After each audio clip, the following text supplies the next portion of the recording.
사랑하고 축복합니다. 동탄예수교회 이용진 목사입니다.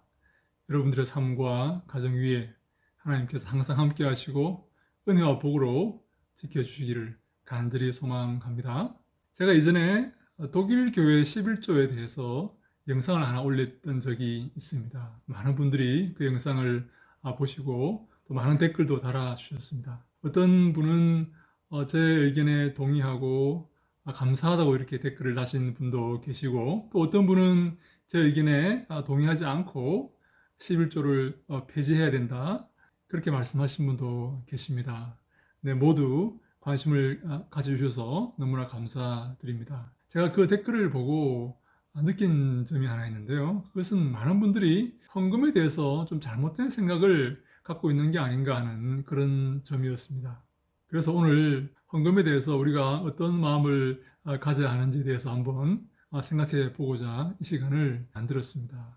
여러분과 함께 헌금에 대해서 생각할 때에 하나님께서 우리에게 지혜를 주셔서 바른 길을 찾게 하시고 우리가 바른 헌금 생활을 하게 하셔서 우리의 신앙생활이 주님께서 기뻐하시는 그런 신앙생활이 될 수 있기를 간절히 바랍니다. 헌금을 말하기에 앞서서 먼저 우리가 여러 문제를 다룰 때에 먼저 성경으로 돌아가야 한다는 사실을 기억해야 됩니다. 종교개혁의 가장 중요한 모토는 솔라 스크립투라, 오직 성경입니다. 종교개혁은 성경으로 돌아가는 것이었습니다. 우리의 삶도 마찬가지입니다. 끊임없이 하나님을 바라보고 끊임없이 말씀을 통해서 자신을 고쳐가고 바른 길을 찾아가야 됩니다. 그래서 모든 성경은 하나님의 감동으로 된 것으로 교훈과 책망과 바르게 함과 의로 교육하기에 유익하니 라고 디모데후서에서 말씀을 하셨던 것입니다. 그래서 우리는 항상 어떤 문제가 있거나 의견이 나뉠 때 성경으로 돌아가는 그런 습관을 가져야 합니다. 성경만이 우리의 유일한 절대적인 규범이고 잣대이고 기준이기 때문입니다. 그런데 어떤 사람들은 성경은 성경이고 내 생각은 다르다, 그렇게 말하는 사람들이 있어요. 그런 사람들은 그리스도인이 아니라고 봐야 됩니다. 성경을 도외시하고 성경을 외면하고 나의 기준으로 판단한다면 그것은 내가 내 삶의 주인이 되는 것이고 하나님과 상관이 없는 그런 사람이 되는 것입니다. 우리가 대화를 할 때 무엇을 기준으로 삼느냐에 따라서 대화가 잘 되기도 하고 아니면 다툼과 잘못된 길로 대화가 나아가기도 합니다. 우리 모두는 예수 그리스도를 구주로 믿는 그리스도인들이기 때문에 우리의 유일하고 절대적인 그 규범인 성경으로 돌아가는 그런 연습을 해야 됩니다. 헌금 문제도 마찬가지입니다. 성경이 과연 헌금을 무엇이라고 말하고 있는가 하는 것을 살펴보고 그 가르침을 우리가 받아들이고 순종해야 됩니다. 헌금에 대한 성경 구절이 많이 있는데 저는 신명기 16장 16절로 17절 말씀을 먼저 보겠습니다. 너희 중 모든 남자는 1년 3차 곧 무교절과 77절과 초막절에 내 하나님 여호와의 택하신 곳에서 여호와께 보이되 공수로 여호와께 보이지 말고 각 사람이 내 하나님 여호와의 주신 복을 따라 그 힘대로 물건을 드릴지니라 라고 말씀합니다.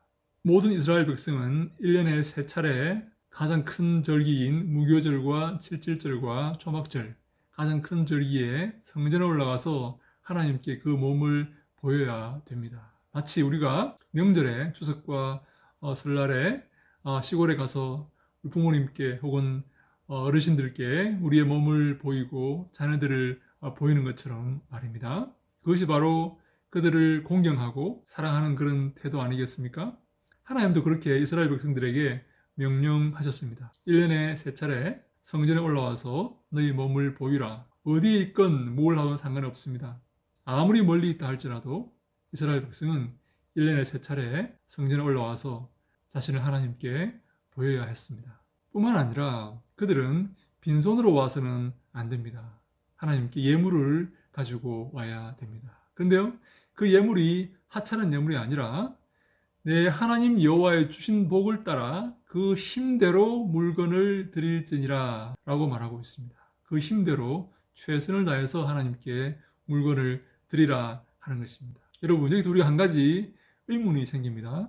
하나님은 무소부재하셔서 어디서나 우리를 바라보시고 우리와 함께 하시는데 왜 꼭 예루살렘 성전에 1년에 3차례 올라오라고 하시며, 또 하나님은 말씀으로 천지를 창조하신 우주의 주인이신데 왜 하나님께서 예물을 갖고 오라고 말씀을 하시는가 하는 것입니다.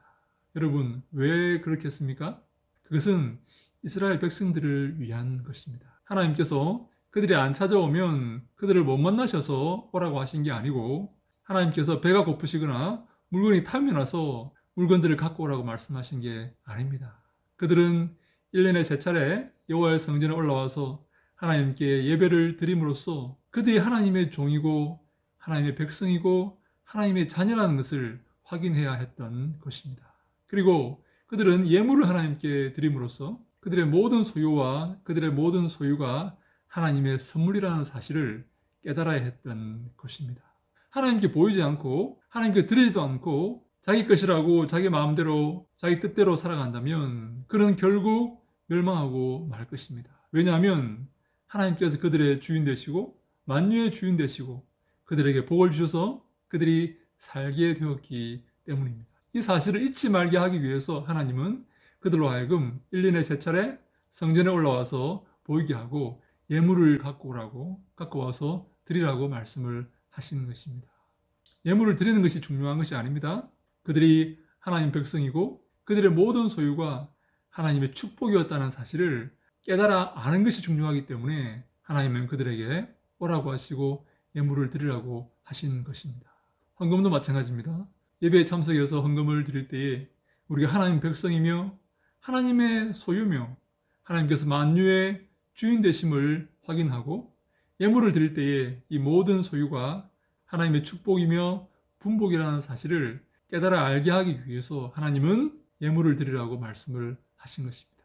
그래서 이 명령은, 예배의 명령, 헌금의 명령은 하나님을 위한 것이 아니라 이스라엘 백성을 위한 것이고 나아가 우리를 위한 것입니다.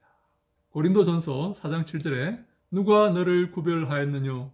내게 있는 것 중에 받지 아니한 것이 무엇이뇨? 내가 받았은즉 어찌하여 받지 아니한 것 같이 자랑하느뇨?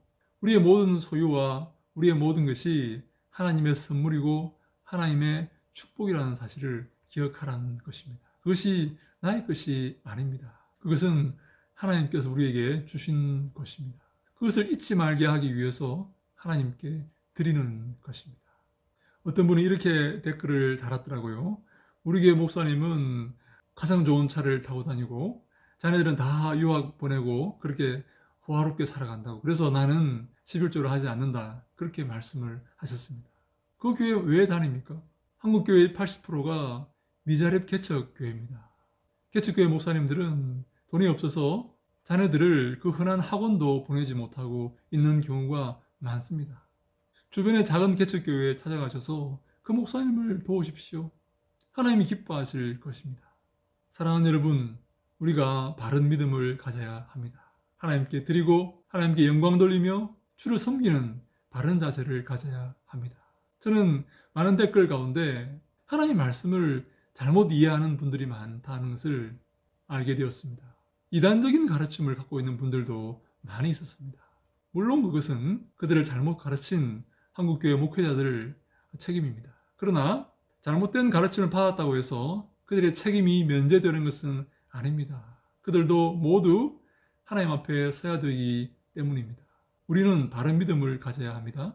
성경적인 믿음, 주님이 기뻐하시는 믿음, 그리스도의 뒤를 따르는 바른 삶의 자세를 가져야 합니다. 우리가 주 앞에 곧 서게 될 것이기 때문입니다. 가장 중요한 것이 무엇입니까? 주 앞에서 판단을 받는 것입니다. 주님께서 나를 어떻게 평가하실까 하는 것이 가장 중요한 문제 아닙니까?